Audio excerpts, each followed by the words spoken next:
Welcome to Dartchain.com. Today we're going to take a look at a keyboard case for the iPad Pro 12.9 inch, the 2020 edition, so it's the new iPad Pro. And this is a Chesona keyboard case that they were so kind enough to send for me to review.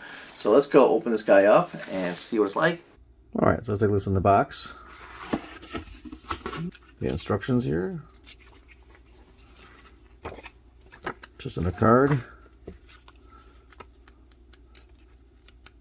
Some instructions for the device, and then the case itself. Alright, so we see that opens a folio, opens up. Inside we have silica packet, we have protection for the shell, and a charging cable. And it is a USB-C cable, which is good because I'm kind of tired of these days of seeing micro USB cables. So, and then we have the keyboard itself, and the keyboard is actually a separate unit, and it has a trackpad. I'll take a look at the ports that are around it here. Openings for the microphone, the speakers, and the power button. On the flap side here, we have a covered area for the pencil charging, volume control. On the bottom side, we have opening here for the speakers and the charging port. The clasp here is magnetic. And on the inside, this is a flexible shell. And it's got a little diamond pattern here to keep the device from being flat on the shell itself for better heat dispersion. And we have a channel here for the pencil, and we have probably a little hole to probably prop the pencil up, and a big cutout over here for the camera assembly. Okay, so here's my iPad, and we'll put it into the case now. So open up the case itself here, get the iPad, and the case is flexible, so it's pretty easy to get in. So we'll put it in the camera side bump first. Just get that in there, and it easily wraps around and envelops the tablet. Now my pencil sits in the slot right there, and we'll close it all up. And you can see from here it has plenty of openings, plenty of space for the charging port here. Nothing's obstructed. Everything lines up pretty nicely. Power button's easily accessible from here, and you can see that the charging port for the keyboard is here. Now the keyboard does touch the screen. But the keyboard itself has some rubber feet on it to prevent the keys from getting onto the screen, and the keys themselves are recessed in, so the keys don't really touch the screen. At least I don't think they do. Okay, so let's go to a table eye view and let's see what this is like. Okay, so let's take a look at the keyboard itself and just look at some of the features of it. Now we of course got the nice big trackpad over here. We have an on-off switch with some lights, basically for the caps lock, for pairing mode, and for charging, which is basically red when charging and green when it's done.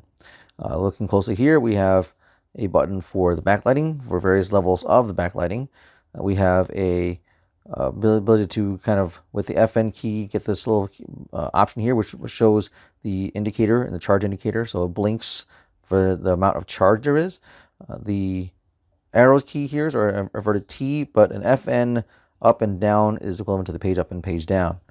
And then going over here, we have the FN with the command button here will actually disable the trackpad for you.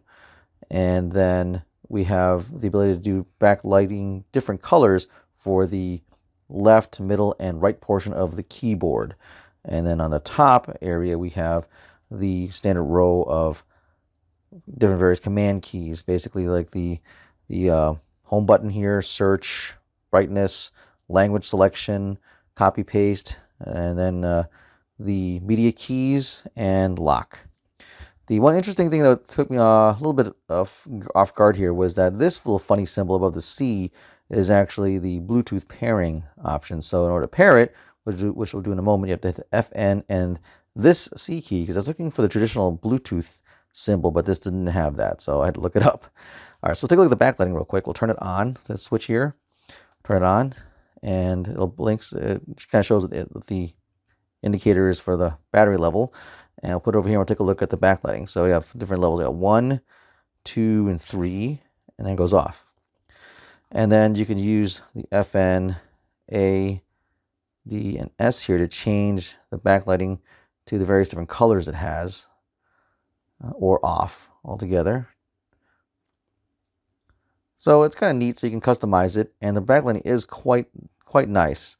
The keys themselves are illuminated very nicely, very easy to read. There's no real dead spots anywhere, so everything's very clearly illuminated. So I do like the backlighting. Very nice on this keyboard. Build quality for the keyboard is a little on the cheap side, I think. The plastic up here is plasticky, and the bottom is metal, so that it magnetically holds itself to the case. All right, so let's go and try typing with it and put it into the case and actually pair it up with the device. Okay, so the pairing procedure itself is simple enough. Basically, I turn the keyboard on, which it already is. Then I can hold the FN C key, which then puts this into using blinking blue, showing that it's in pairing mode. On the device itself here, now you can see that a Bluetooth 5.1 keyboard is now showing up. So I click on that, and it will sync itself up shortly, and there, now it's available, and it says it's connected. So, case in point, now I can basically use this to go back and forth, and so now it is paired. Okay, so now let's go and play with this keyboard desk eye view and see how it performs. All right, so let's take a look at the keyboard on a desk, and just open it up. And the one thing is that there's no way to use the keyboard case in this kind of laptop style configuration, because there's nothing down here that would allow it to stand up. So it's has to hinge out and go forward, which will cover the keyboard. So the keyboard has to come off. The magnet is pretty strong. So then you see it reveals 3 valleys here that basically, or 3 notches that the tablet will go into. And the inner side is very grippy. So for the most part, even if you didn't have it on there, it does hold itself pretty well in any of these spots here. But the grooves here will allow it to basically sit in that spot a little more securely. Okay, and so you can tap on here and it won't really go anywhere. Now the keyboard itself can stay magnetically attached to here. All right, and it's pretty strong. So if I were to put this on here, I can tug it across the table. So if you wanted to actually have the keyboard in front this way, it's a bit longer in a sense than say your traditional laptop style, because you have this tent over here. Now I turn the keyboard on, and the light turn on, so now the keyboard is automatically on here. I can open this up, get back in, look at myself here if I can get myself signed in again. So it's unlock, and come on, here we go. Lock opened up. So I can basically use gestures on the keypad here to basically go back and forth to settings or other applications. And I have Pages opened up already. So let's go and see the trackpad here. You see that I can start typing.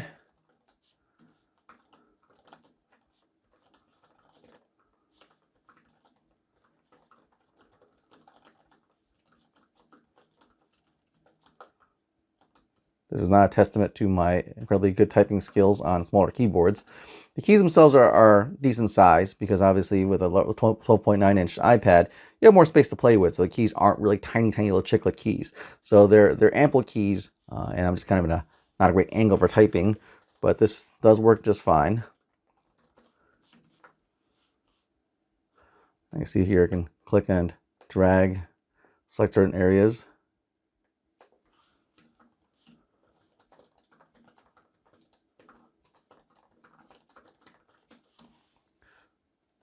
And the gestures, I can go back and forth to various different apps that I'm running. And the tracking is quite smooth, so no issues there. So in some ways, this is a nice setup.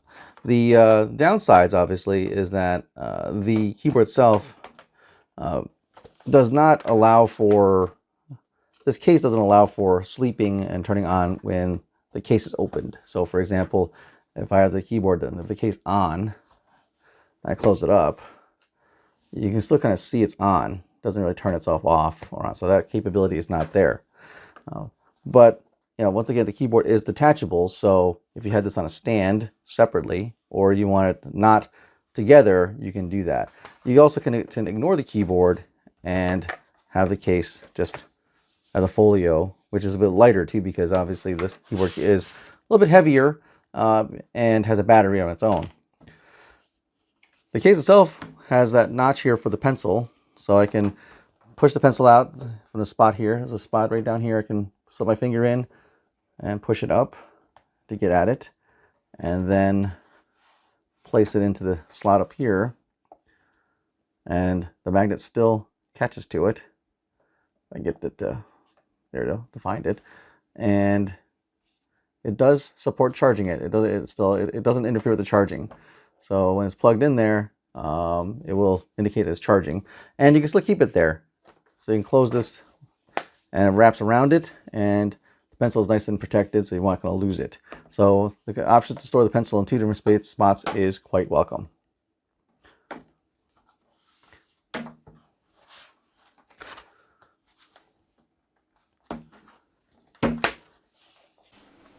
Okay, so here are my final thoughts on the Chesona keyboard case with iPad Pro 12.9 inch. It is a bit heavy because it's a significant case. It's got good protection for the device, especially the parts that actually have metal in there to keep for the magnets and everything, to allow the keyboard to sit. So it actually doesn't flex very much. So the shell itself is quite good for protection. But it comes at a cost for weight. Even with the keyboard also adds a bit of weight because obviously it has its own battery. So it's not like a slim case, and the metal on the back just adds a little bit more weight to it. So it's definitely a bit more substantial than, say, something like an Apple or a Logitech keyboard case. But there's some flexibility in that. The downside, obviously, there's no open on-off for the lid, which is, you may not even be important for this. It's also not very lappable because you can't really put it on your lap because of the extra space it takes to basically use it in this particular situation. Unless you have really long legs, you're not going to be able to use it this way on your lap. Now, of course, you could not use the keyboard at all and put this on your lap. The ability to put it into different positions is really nice. The grooves in here allow it to basically sit in different positions, and you can still get it to this spot here and actually have it more as easel for drawing, and it does work quite nice for that. And so the area for the pencil here, there's a slot for it. Once you put it here, there's a little spot you can dock your pencil. So if you're more drawing, this actually will also function that way. The keyboard being detachable is a draw because, for example, if you didn't want to have it attached all the time, you could have it working this way, typing here, looking that way, or somewhere else, or this being on a stand, you can definitely work on it too. The one drawback of this method is that this is a flat metal piece here, so it does tend to slide around. But but you put it over here on the case itself, it's pretty strong. It's not going to go anywhere. So magnets on here are quite strong. So definitely something to consider if you're not looking to spend the high cost of an Apple or even a Logitech or even a Bridge keyboard case. So this will definitely do the job. Keyboard typing experience and trackpad work just fine. Backlighting is really nice on this keyboard. So this is about what you would find for most tablet keyboards that have been around for many years. And typing experience is good, so nothing to complain about there. And the pairing up works really nice. And the inclusion of USB-C allows you to basically charge your iPad or use the same cable for charging your iPad as well as charging your keyboard. So there you have it. A good final look at the Chesona case. Hope you found this useful. If you want to see something that I did not talk about for this case, feel free to put a comment below. And as always, like and subscribe to my channel. Thanks for watching.